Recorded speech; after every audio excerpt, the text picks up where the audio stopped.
Les déicides. La justice, la raison, la vérité brillaient encore au ciel jacobin. Ces étoiles fixes pouvaient au moins servir de repères. La pensée allemande du XIXe siècle, et particulièrement Hegel, a voulu continuer l'œuvre de la Révolution française en supprimant les causes de son échec. Hegel a cru discerner que la terreur était contenue d'avance dans l'abstraction des principes jacobins. Selon lui, la liberté absolue et abstraite devait mener au terrorisme. Le règne du droit abstrait coïncide avec celui de l'oppression. Hegel remarque par exemple que l'espace du temps qui va d'Auguste à Alexandre Sévère est celui de la plus grande science du droit, mais aussi celui de la tyrannie la plus implacable. Pour dépasser cette contradiction, il fallait donc vouloir une société concrète, vivifiée par un principe qui ne fût pas formel, où la liberté fut conciliée avec la nécessité. À la raison universelle mais abstraite de Saint-Just et de Rousseau, la pensée allemande a donc fini par substituer une notion moins artificielle, mais aussi plus ambiguë, l'universel concret. La raison jusqu'ici planait au-dessus des phénomènes qui se rapportaient à elle. La voici désormais incorporée au fleuve des événements historiques qu'elle éclaire en même temps qu'il lui donne un corps. On peut dire assurément que Hegel a rationalisé jusqu'à l'irrationnel, mais en même temps il donnait à la raison un frémissement déraisonnable. Il y introduisait une démesure dont les résultats sont devant nos yeux. Dans la pensée fixe de son temps, la pensée allemande a introduit tout d'un coup un mouvement irrésistible. La vérité, la raison et la justice se sont brusquement incarnées dans le devenir du monde. Mais en les jetant dans une accélération perpétuelle, l'idéologie allemande confondait leur être avec leur mouvement et fixait l'achèvement de cet être à la fin du devenir historique, s'il en était une. Ces valeurs ont cessé d'être des repères pour devenir des buts. Quant aux moyens d'atteindre ces buts, c'est-à-dire la vie et l'histoire, aucune valeur préexistante ne pouvait les guider. Au contraire, une grande partie de la démonstration hegelienne consiste à prouver que la conscience morale dans sa banalité, celle qui obéit à la justice et à la vérité comme si ces valeurs existaient hors du monde, compromet précisément l'avènement de ces valeurs. La règle de l'action est donc devenue l'action elle-même qui doit se dérouler dans les ténèbres en attendant l'illumination finale. La raison annexée par ce romantisme n'est plus qu'une passion inflexible. Les buts sont restés les mêmes, l'ambition seule a grandi. La pensée est devenue dynamique, la raison de devenir est conquête. L'action n'est plus qu'un calcul et fonction des résultats, non des principes. Elle se confond par conséquent avec un mouvement perpétuel. De la même manière, toutes les disciplines du XIXe siècle se sont détournées de la fixité et de la classification qui caractérisaient la pensée du XVIIIe siècle. Comme Darwin a remplacé l'inné, les philosophies de la dialectique incessante ont remplacé les harmonieux et stériles constructeurs de la raison. De ce moment date l'idée que l'homme n'a pas de nature humaine donnée une fois pour toutes, qu'il n'est pas une créature achevée, mais une aventure dont il peut être en partie le créateur. Avec Napoléon et Hegel, philosophe napoléonien, commencent les temps de l'efficacité. Jusqu'à Napoléon, les hommes ont découvert l'espace de l'univers. À partir de lui, le temps du monde et l'avenir. L'esprit révolté va s'en trouver profondément transformé. Il est singulier en tout cas de trouver l'œuvre de Hegel à cette nouvelle étape de l'esprit de révolte. Dans un sens, en effet, toute son œuvre respire l'horreur de la dissidence. Il a voulu être l'esprit de la réconciliation. Mais ce n'est qu'une des faces d'un système qui, par sa méthode, est la plus ambiguë de la littérature philosophique.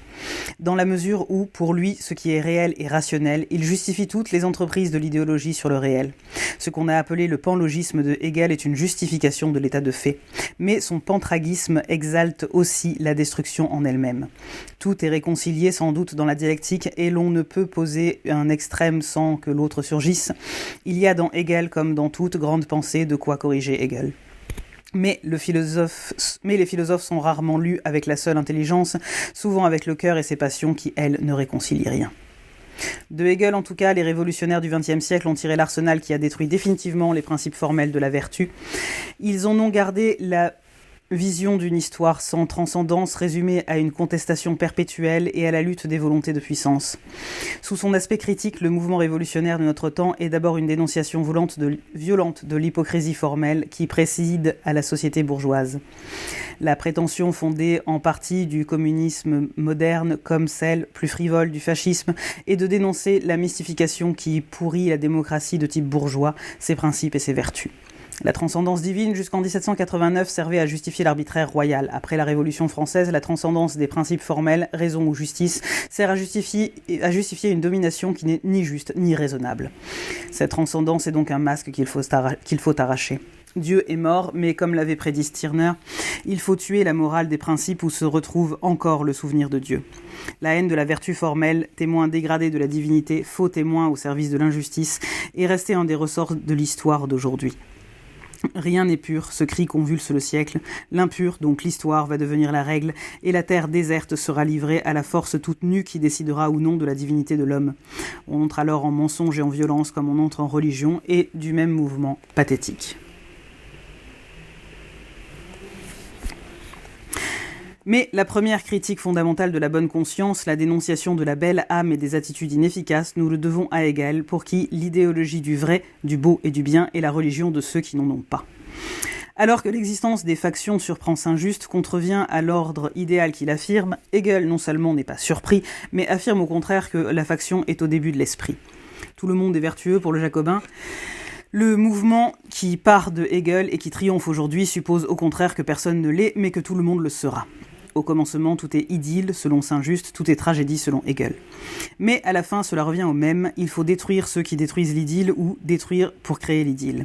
La violence recouvre tout, dans les deux cas. Le dépassement de la terreur entrepris par Hegel aboutit seulement à un élargissement de la terreur. Ce n'est pas tout. Le monde d'aujourd'hui ne peut plus être apparemment qu'un monde de maîtres et d'esclaves parce que les idéologies contemporaines, celles qui modifient la face du monde, ont appris à Hegel à penser l'histoire en fonction de la dialectique maîtrise et servitude. Si, sous le ciel désert, au premier matin du monde, il n'y a qu'un maître et un esclave, si même du Dieu transcendant aux hommes, il n'y a qu'un lien de maître à esclave, il ne peut y avoir d'autre loi au monde que celle de la force. Seul un dieu ou un principe au-dessus du maître et de l'esclave pouvait s'interposer jusque-là et faire de l'histoire des hommes ne se résume pas seulement à l'histoire de leur victoire ou de leur défaite. L'effort de Hegel, puis des Hegeliens, a été au contraire de détruire de plus en plus toute transcendance et toute nostalgie de la transcendance. Bien qu'il y ait infiniment plus chez Hegel que chez les Hegeliens de gauche, qui finalement ont triomphé de lui, il fournit cependant au niveau de la dialectique du maître et de l'esclave la justification décisive de l'esprit de puissance au XXe siècle. Le vainqueur a toujours raison, c'est là une des leçons que l'on peut tirer du plus grand système allemand du XIXe siècle. Bien entendu, il y a dans le prodigieux édifice hegelien de quoi contredire en partie ces données. Mais l'idéologie du XXe siècle ne se rattache pas à ce qu'on appelle improprement l'idéalisme du maître d'Iéna. Le visage de Hegel qui réapparaît dans le communisme russe a été remodelé successivement par David Strauss, Bruno Bauer, Feuerbach, Marx et toute la gauche hegelienne. Lui seul nous intéresse ici, puisque lui seul a pesé sur l'histoire de notre temps. Si Nietzsche et Hegel servent d'alibi aux maîtres de Dachau et de Karaganda, cela ne condamne pas toute leur philosophie. Mais cela laisse soupçonner qu'un aspect de leur pensée ou de leur logique pouvait mener à ces terribles confins. Le nihilisme nietzschéen est méthodique. La phénoménologie de l'esprit a aussi un caractère pédagogique. À la charnière de 2 siècles, elle décrit dans ses étapes l'éducation de la conscience cheminant vers la vérité absolue. C'est un émile métaphysique. Chaque étape est une erreur et d'ailleurs s'accompagne de sanctions historiques presque toujours fatales, soit à la conscience, soit à la civilisation où elle se reflète. Hegel se propose de montrer la nécessité de ces étapes douloureuses. La phénoménologie est, sous un de ses aspects, une méditation sur le désespoir et la mort. Simplement, ce désespoir se veut méthodique, puisqu'il doit se transfigurer à la fin de l'histoire dans la satisfaction de la sagesse absolue. Cette pédagogie a cependant le défaut de ne supposer que des élèves supérieurs, et elle a été prise au mot, alors que, par le mot, elle voulait seulement annoncer l'esprit. Il en est ainsi de la célèbre analyse de la maîtrise de la servitude. L'animal, selon Hegel, possède une conscience immédiate du monde extérieur, un sentiment de soi, mais non la conscience de soi-même qui distingue l'homme. Celui-ci ne naît vraiment qu'à partir de l'instant où il prend conscience de lui-même en tant que sujet connaissant. Il est donc essentiellement conscience de soi. La conscience de soi, pour s'affirmer, doit se distinguer de ce qu'il n'est pas elle. L'homme est le créateur qui, pour affirmer son être et sa différence, nie. Ce qui distingue la conscience de soi du monde naturel n'est pas la simple contemplation où elle s'identifie au monde extérieur et s'oublie elle-même, mais le désir qu'elle peut éprouver à l'égard du monde. Ce désir la rappelle à elle-même dans le temps où elle lui montre le monde extérieur comme différent. Dans son désir, le monde extérieur est ce qu'elle n'a pas et qui est, mais qu'elle veut avoir pour être, et qu'il ne soit plus. La conscience de soi est donc nécessairement désir. Mais pour être, il faut qu'elle soit satisfaite. Elle ne peut pas satisfaire elle ne peut se satisfaire que par l'assouvissement de son désir. Elle agit donc pour s'assouvir et, ce faisant, elle nie, elle supprime ce dont elle s'assouvit. Elle est négation. Agir, c'est détruire pour faire naître la réalité spirituelle de la conscience. Mais détruire un objet sans conscience, comme la viande par exemple, dans l'acte de manger, est aussi le fait de l'animal. Consommer n'est pas encore être conscient. Il faut donc le désir de la conscience pour s'adresser à quelque chose qui soit autre que la nature sans conscience. La seule chose dans le monde qui se distingue de cette nature est précisément la conscience de soi. Il faut donc que le désir porte sur un autre désir, que la conscience de soi s'assouvisse d'une autre conscience de soi. En langage simple, l'homme n'est pas reconnu et ne se reconnaît pas comme homme tant qu'il se borne à se substituer animalement. Il lui faut être reconnu par les autres hommes. Toute conscience est, dans son principe, désir d'être reconnue et saluée comme telle par les autres consciences. Ce sont les autres qui nous engendrent. En société seulement, nous recevons une valeur humaine supérieure à la valeur animale. La valeur suprême pour l'animal étant la conservation de la vie, la conscience doit s'élever au-dessus de cet instinct pour recevoir la valeur humaine. Elle doit être capable de mettre sa vie en jeu. Pour être reconnu par une autre conscience, l'homme doit être prêt à risquer sa vie et accepter la chance de la mort. Les relations humaines fondamentales sont ainsi des relations de pur prestige, une lutte perpétuelle qui se paie de la mort pour la reconnaissance de l'un par l'autre. À la première étape de cette dialectique, Hegel affirme que, la mort étant le lieu commun de l'homme et de l'animal, c'est en l'acceptant et même en la voulant que le premier se distinguera du second. Au cœur de cette lutte primordiale pour la reconnaissance, l'homme est alors identifié avec la mort violente. Meurs et deviens, la devise traditionnelle est reprise par Hegel, mais le « deviens ce que tu es » cède la place à un « deviens ce que tu n'es pas encore ». Ce désir primitif et forcené de la reconnaissance qui se confond avec la volonté d'être ne se satisfera que d'une reconnaissance étendue peu à peu jusqu'à la reconnaissance de tous. Chacun aussi bien voulant être reconnu par tous, la lutte pour la vie ne cessera que la reconnaissance de tous par tous qui marquera la fin de l'histoire. L'être que cherche à obtenir la conscience hegelienne naît dans la gloire durement conquise d'une approbation collective. Il n'est pas indifférent de noter que, dans la pensée qu'il inspirera nos révolutions, le bien suprême ne coïncide donc pas réellement avec l'être, mais avec un paraître absolu. L'histoire entière des hommes n'est en tout cas qu'une longue lutte à mort pour la conquête du prestige universel et de la puissance absolue. Elle est, par elle-même, impérialiste. Nous sommes loin du bon sauvage du XVIIIe siècle et du contrat social. Dans le bruit et la fureur des siècles, chaque conscience pour être veut désormais la mort de l'autre. De surcroît, cette tragédie implacable et absurde, puisque, dans le cas où l'une des consciences est anéantie, la conscience victorieuse n'en est pas pour autant reconnue, puisqu'elle ne peut pas l'être par ce qui n'existe plus. En réalité, la philosophie du paraître trouve ici sa limite. Aucune réalité humaine ne serait donc engendrée si, par une disposition qu'on peut trouver heureuse pour le système de Hegel, il ne s'était trouvé dès l'origine deux sortes de conscience, dont l'une n'a pas le courage de renoncer à la vie et accepte donc de reconnaître l'autre conscience sans être reconnue par elle. Elle consent, en somme, à être considérée comme une chose. Cette conscience qui, pour conserver la vie animale, renonce à la vie indépendante est celle de l'esclave. Celle qui, reconnue, obtient l'indépendance est celle du maître. Elles se distinguent l'une de l'autre dans le moment où elles s'affrontent et où l'une s'incline devant l'autre. Le dilemme à ce stade n'est plus être libre ou mourir, mais tuer ou asservir. Ce dilemme retentira sur la suite de l'histoire, bien que l'absurdité à ce moment ne soit pas réduite encore. Assurément, la liberté du maître est totale à l'égard de l'esclave d'abord, puisque celui-ci le reconnaît totalement, et à l'égard du monde naturel ensuite, puisque par son travail, l'esclave le transforme en objet de jouissance que le maître consommera dans une perpétuelle affirmation de lui-même. Cependant, cette autonomie n'est pas absolue. Le maître, pour son malheur, est reconnu dans son autonomie par une conscience qu'il ne reconnaît pas lui-même comme autonome. Il ne peut donc être satisfait de son autonomie et seulement négative. La maîtrise est une impasse, puisqu'il ne peut pas non plus renoncer à la maîtrise et redevenir esclave. Le destin éternel des maîtres est de vivre insatisfait ou d'être tué. Le maître ne sert à rien dans l'histoire qu'à susciter la conscience servile, la seule qui crée l'histoire, justement. L'esclave, en effet, n'est pas lié à sa condition, il veut en changer.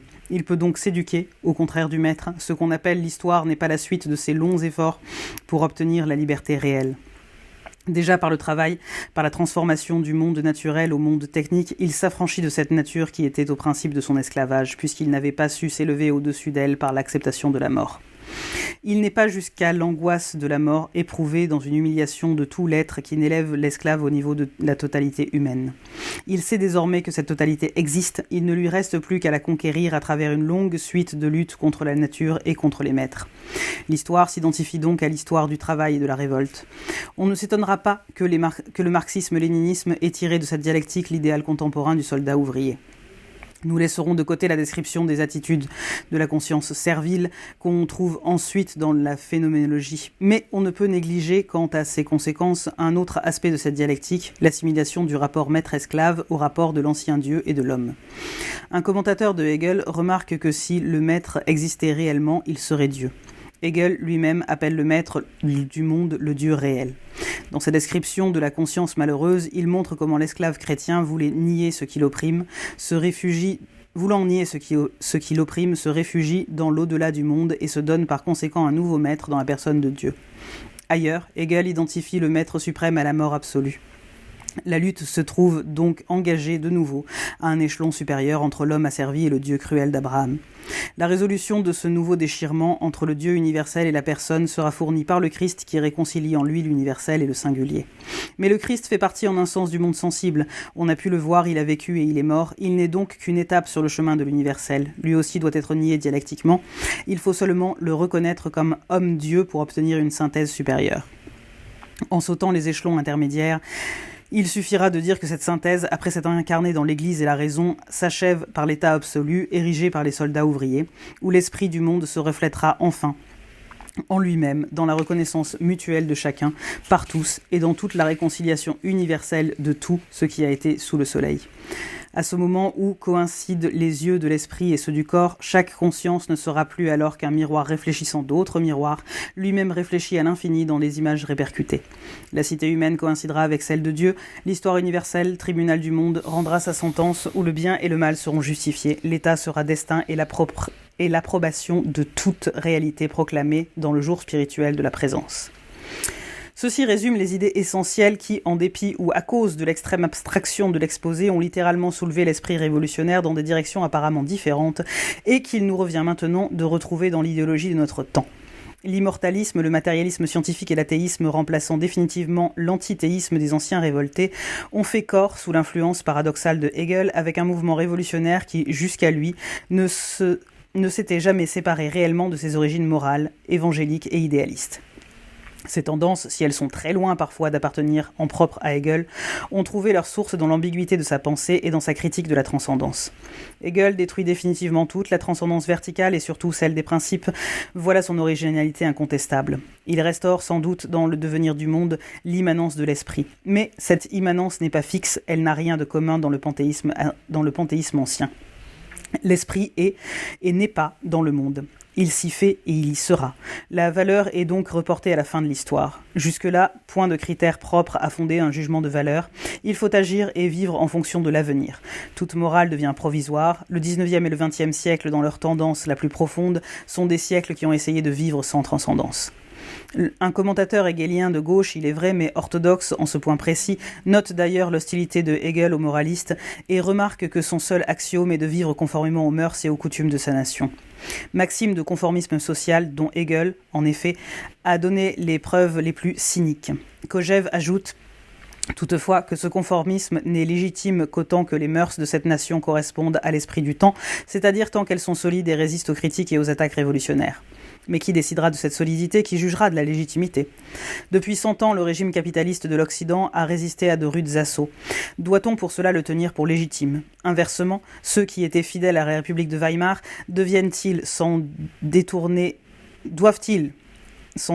et promettre leur foi à Hitler en 1933 parce que la première s'étant effondrée sous les coups du second ? La République espagnole devait-elle être trahie à l'instant même où le régime du général Franco a triomphé ? Ce sont là des conclusions que la pensée réactionnaire traditionnelle aurait justifiées dans ses propres perspectives. La nouveauté incalculable dans ses conséquences est que la pensée révolutionnaire les ait assimilées.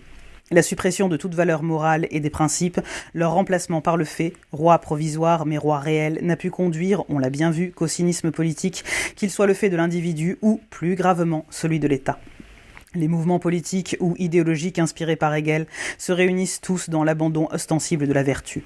Hegel n'a pu empêcher en effet ceux qui l'ont vu, lu avec angoisse, qui n'était pas méthodique, dans une Europe déjà déchirée par l'injustice, de se trouver jeté dans un monde sans innocence et sans principe, dans ce monde, justement, dont Hegel dit qu'il est en lui-même un péché, puisqu'il est séparé de l'esprit. Hegel pardonne, sans doute, les péchés à la fin de l'histoire. D'ici là, cependant, toute opération humaine sera coupable. Citation. « Innocente est donc seulement l'absence d'opération, l'être d'une pierre et pas même celui d'un enfant. » Fin de citation. L'innocence des pierres nous est donc étrangère. Sans innocence, aucune relation, point de raison. Sans raison, la force nue, le maître et l'esclave, en attendant que la raison règne un jour. Entre le maître et l'esclave, la souffrance est solitaire. La joie s'enracine, toutes deux imméritées. Comment vivre alors? Comment supporter quand l'amitié est pour la fin des temps? La seule issue est de créer la règle, les armes à la main. Tuer ou asservir, ceux qui ont lu Hegel avec leur seule et terrible passion n'ont retenu vraiment que le premier terme du dilemme. Ils y ont puisé une philosophie du mépris et du désespoir, se jugeant esclaves et seulement esclaves, liés par la mort au maître absolu, au maître terrestre par le fouet. Cette philosophie de la mauvaise conscience leur a appris seulement que tout esclave ne l'est que par le consentement et ne se libère que par un refus qui coïncide avec la mort. Répondant aux défis, les plus fiers d'entre eux se sont identifiés tout entiers à ce refus et voués à la mort. Après tout, dire que la négation est en elle-même un acte positif justifiait par avance toutes les sortes de négations et annoncer le cri de Bakounine et Netchaïev. Notre mission est de détruire, non de construire. Fin de citation. Le nihiliste pour Hegel était seulement le sceptique qui n'avait d'autre issue que la contradiction ou le suicide philosophique. Mais il donnait lui-même naissance à une autre sorte de nihiliste qui, faisant de l'ennui un principe d'action, identifieront leur suicide avec le meurtre philosophique. Ici naissent les terroristes qui ont décidé qu'il fallait tuer et mourir pour être, puisque l'homme et l'histoire ne peuvent se créer que par le sacrifice et le meurtre.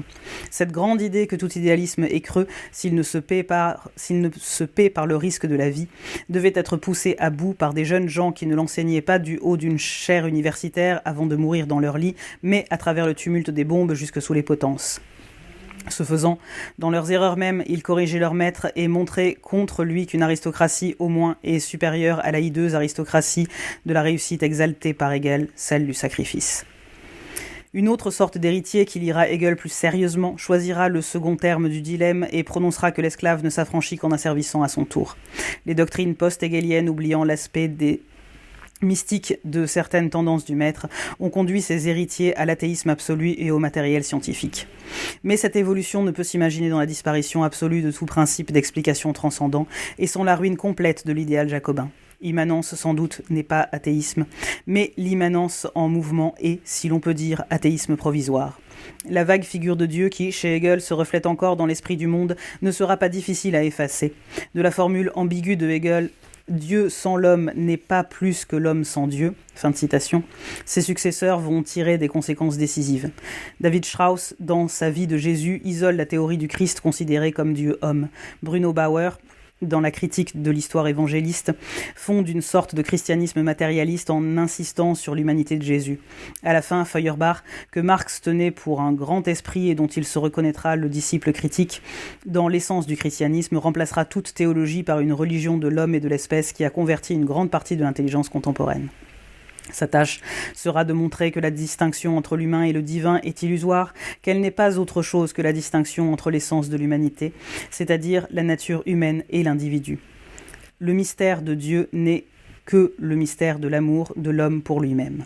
Les accents d'une nouvelle et étrange prophétie retentissent alors, l'individualité a pris la place de la foi, la raison celle de la Bible, la politique celle de la religion et de l'Église, la terre celle du ciel, le travail celle de la prière, la misère celle de l'enfer, l'homme celle du Christ. Il n'y a donc plus qu'un enfer et il est de ce monde. C'est contre lui qu'il faut lutter. La politique et religion, le christianisme transcendant, celui de l'au-delà, affermit les maîtres de la terre par le renoncement de l'esclave et suscite un maître du plus fond des cieux. C'est pourquoi l'athéisme et l'esprit révolutionnaire ne sont que les deux faces d'un même mouvement de libération. Telle est la réponse à la question toujours posée. Pourquoi le mouvement révolutionnaire s'est-il identifié avec le matérialisme plutôt qu'avec l'idéalisme ? Parce qu'à servir Dieu, le faire servir revient à tuer la transcendance qui maintient les anciens maîtres et à préparer avec l'ascension des nouveaux le temps de l'homme roi. Quand la misère aura vécu, quand les contradictions historiques seront résolues, le vrai Dieu, le Dieu humain, sera l'État. L'homo homini lupus devient alors homo homini deus. Cette pensée est aux origines du monde contemporain. On assiste avec Feuerbach à la naissance d'un terrible optimisme que nous voyons encore à l'œuvre aujourd'hui et qui semble aux antipodes du désespoir nihiliste. Mais ce n'est qu'une apparence. Il faut connaître les conclusions dernières de Feuerbach dans sa Théogonie pour apercevoir la source profondément nihiliste de ses pensées enflammées. Comme Hegel lui-même, Feuerbach affirmera en effet que l'homme n'est que ce qu'il mange et il résumera ainsi sa pensée de l'avenir. La véritable philosophie est la négation de la philosophie. Nulle religion est ma religion, nulle philosophie est ma philosophie. Fin de citation. Le cynisme, la divinisation de l'histoire et de la matière, la terreur individuelle ou le crime d'État, ces conséquences démesurées vont alors naître, toutes armées, d'une équivoque conception du monde qui remet à la seule histoire le soin de produire les valeurs de la vérité. Si rien ne peut se concevoir clairement avant que la vérité, à la fin des temps, ait été mise à jour, toute action est arbitraire, la force finit par régner. Si la réalité est inconcevable, écrivait Hegel, il nous faut forger des concepts inconcevables. Fin de citation. Un concept qu'on ne peut concevoir a besoin, en effet, comme l'erreur, d'être forgé. Mais pour être déçu, il ne peut compter sur la persuasion qui est de l'ordre de la vérité. Il doit finalement être imposé. L'attitude de Hegel consiste à dire « Ceci est la vérité qui nous paraît pourtant l'erreur, mais qui est vraie, justement parce qu'il lui arrive d'être l'erreur. Quant à la preuve, ce n'est pas à moi, mais à l'histoire, à son achèvement, de l'administrer. » Fin de citation. Une pareille prétention ne peut entraîner que deux attitudes, ou la suspension de toute affirmation jusqu'à l'administration de la preuve, ou l'affirmation de tout ce qui, dans l'histoire, semble voué au succès, la force en premier lieu. Dans les deux cas, un nihilisme. On ne comprend pas, en tout cas, la pensée révolutionnaire du XXe siècle si on néglige le fait que, par une fortune malheureuse, elle a épuisé une grande partie de son inspiration dans une philosophie du conformisme et de l'opportunisme. La vraie révolte n'est pas mise en cause par les perversions de cette pensée. Au reste, ce qui autorisait la prétention de Hegel est ce qui le rend intellectuellement et à jamais suspect. Il a cru que l'histoire de 1807 avec Napoléon et lui-même était achevée, que l'affirmation était possible et le nihilisme vaincu. La phénoménologie, Bible qui n'aurait prophétisé que le passé, mettait une borne au temps. En 1807, tous les péchés étaient pardonnés et les âges révolus, mais l'histoire a continué. D'autres péchés, depuis, crient à la face du monde et font éclater le scandale des anciens crimes, absous à jamais par le philosophe allemand. La divinisation de Hegel par lui-même, après celle de Napoléon, innocent désormais puisqu'il avait réussi à stabiliser l'histoire, n'a duré que 7 ans. Au lieu de l'affirmation totale, le nihilisme a recouvert le monde. La philosophie, même servile, a aussi ses Waterloo. Mais rien ne peut décourager l'appétit de divinité au cœur de l'homme. D'autres sont venus et viennent encore qui, oubliant Waterloo, prétendent toujours terminer l'histoire. La divinité de l'homme est encore en marche et ne sera adorable qu'à la fin des temps. Il faut servir cet apocalypse et, faute de Dieu, construire au moins l'Église. Après tout, l'histoire qui ne s'est pas arrêtée encore laisse entrevoir une perspective qui pourrait être celle du système hegelien, mais pour la simple raison qu'elle est provisoirement traînée, sinon conduite, par les fils spirituels de Hegel. Quand le choléra emporte en pleine gloire le philosophe de la bataille d'Iéna, tout est en ordre, en effet, pour ce qui va suivre. Le ciel est vide, la terre livrée à la puissance sans principe. Ceux qui ont choisi de tuer et ceux qui ont choisi d'asservir vont successivement occuper le devant de la scène au nom d'une révolte détournée de sa vérité.